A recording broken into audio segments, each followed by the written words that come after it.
Hi there, friends and neighbors. Dan Cavallari, slow guy on the fast ride, and I'm still in Copenhagen. The Tour de France is not. Today, the tour goes to a local, or a nearby town, I should say, Roskilde. And my original goal was to ride my bike there and cover the beginning of stage 2. And this morning, I decided not to do that. And here's why. I was going to have to load most of my camera gear on my back and ride out there, about 2-hour ride, a little less, and shoot, do all the things that I need to do, get all the content I need, and then ride 2 hours back. And the reason I chose not to do that was because it would be horribly inefficient for professional purposes like covering the Tour de France for money.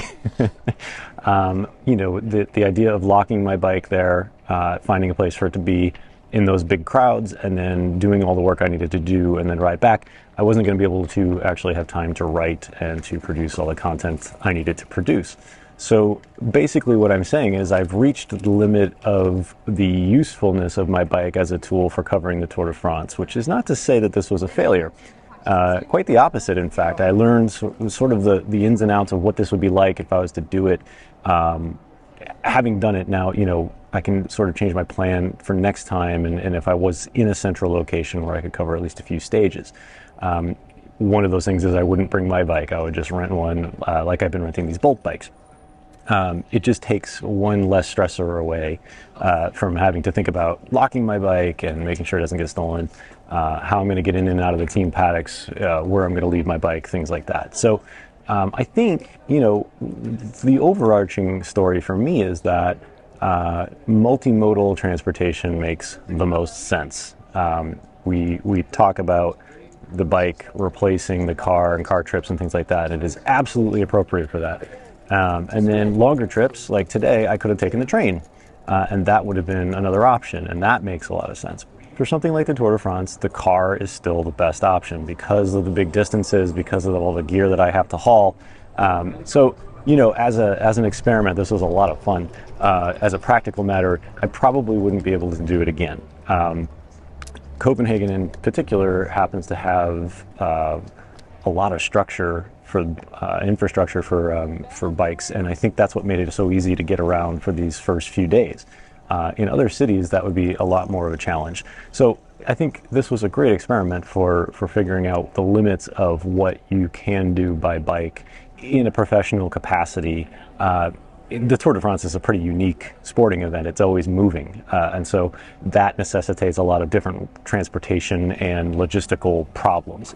So I'm glad I did it. I'm glad I tried it. And I certainly have loved spinning around Copenhagen. If you live here, my goodness, the idea of ditching the car entirely is totally possible. And in fact, I'm sure a lot of people do it. There's more bike traffic here than there is car traffic. And it just creates a much better life. So I think this was a fun experiment. I'm glad I did it. Today I am still in Copenhagen. I'm going to write up a few things for tour coverage, and then I'm going to go be a tourist for a couple days. And then tomorrow I have to go back to the airport to get my Oru Case B2R and pack up my bikes. I'm staying in a hotel tomorrow near the airport. So I'll give you the experience of that, having to get back to the airport, get my bag, pack up the bike, find my way to a hotel, more logistical problems. But I think overall, I'm pretty pleased with how this all went. And I hope you've enjoyed following me on this excursion to Copenhagen. All right, I'm going to go be a tourist for a little while. I'm going to get some footage of that so you guys can see all the great things. Right behind me is a very famous port. I believe it's called Nyhavn, but I have to check my pronunciation. My Danish, not so great. In fact, there was a bartender at one of the bars we were at the other night, and she said Danish is the beautiful language of coughing. It's quite a difficult language to learn. So anyway, I'm going to go be a tourist. Come follow me for a little bit, and then I'll catch you tomorrow.